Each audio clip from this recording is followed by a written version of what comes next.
All right, Class 2 vocabulary. Our questions and a few verbs.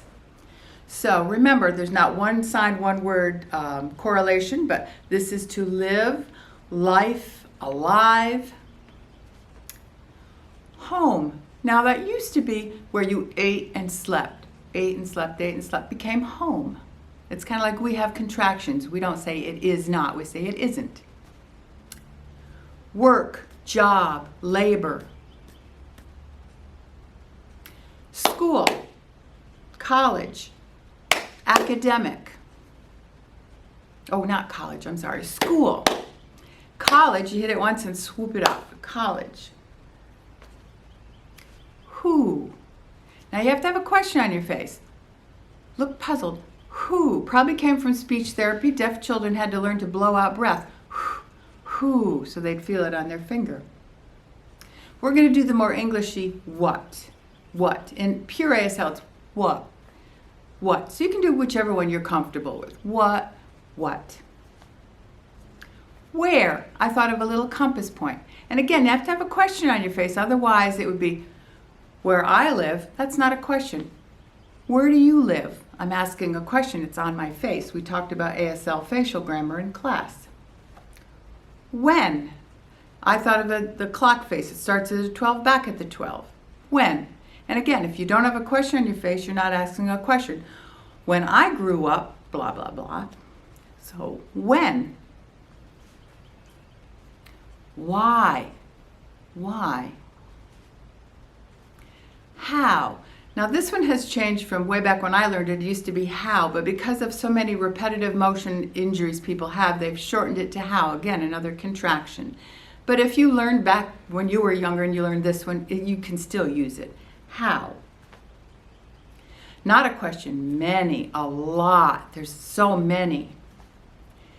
How many doesn't use the word how. It's how many. You got to put that question back on your face because we know how you got the many children.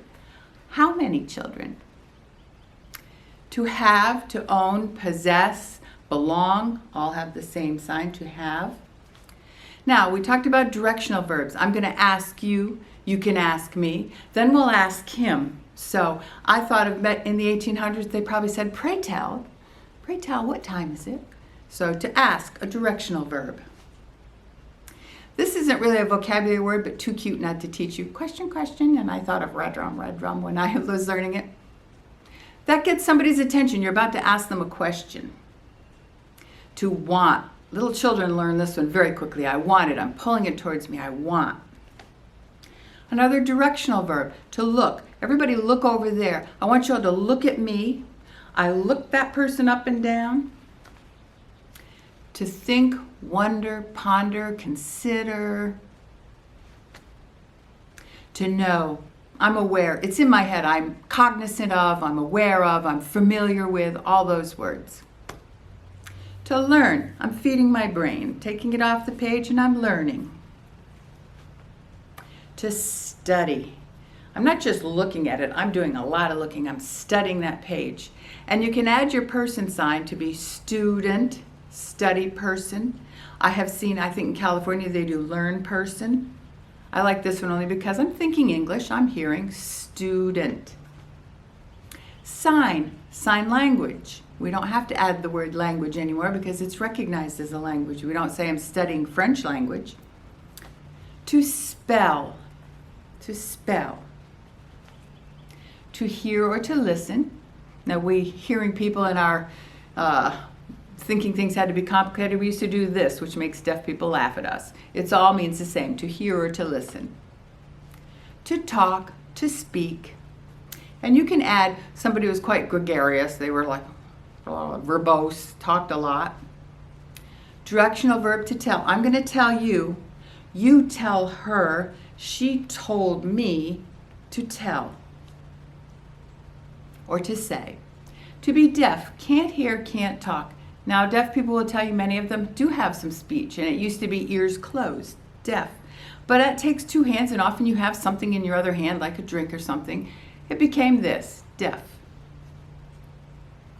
To be hearing, you would think would have to do with your ears, but it doesn't. It's so easy for you to learn to talk because you're hearing. The words just roll off your tongue. You are hearing. hard of hearing, H, hard of hearing. To walk. And you can add information to this, like you were scurrying or you were like Friday night staggering home. You can add some nuance to your signs, makes it more interesting. To stand, and this little guy can jump. Now this doesn't mean to stand for something or the stand that you put the camera on. This means literally two little legs are standing. To sit, sit down, have a seat. Now probably the legs used to hang over the little bench, but just became this, to sit down. To break something. Now they have an ASL sign for break time, but they accept ours, it's break time. Or let's take a break. We're not really breaking anything except for the class. Please, pleasure, and later we're going to see this means enjoy because it pleases you. Thank you. Luckily for you, the same sign is you're welcome. Thank you for thanking me. Now, a lot of hearing people and a lot of deaf people too have been taught the wrong sign. They've been taught you're welcome. This means, oh, come on in, you're welcome in the room. It's thank you and you're welcome. A deaf linguist told me that one, so you're going to be one of the few people who do it properly. Again, repeat, do over. Slow, very useful sign for beginners. Do that slow. You can't sign it fast, you have to sign it slow. And you can just shake your head yes, but if you don't want everybody in the room to know you're talking because you're in something you're not supposed to be talking, you can just shake the little head yes. And you can just shake your head no, that's quite legitimate, but if you don't want everybody to know you're talking, you can go no. And it used to be N-O, N-O, became no. This is really good with small children. No, I told you no. Number, digit. And I remember my level 1 teacher had long run fingernails that went click, click, click, click. That helped me remember it. So let's do our numbers up to 10. 0 or none. 1, 2, 3. This can't be 3, right? This is W. 3, 4, 5, 6 to the pinky, 7 to the ring finger, 8 to the middle finger, 9, 10. And there you go.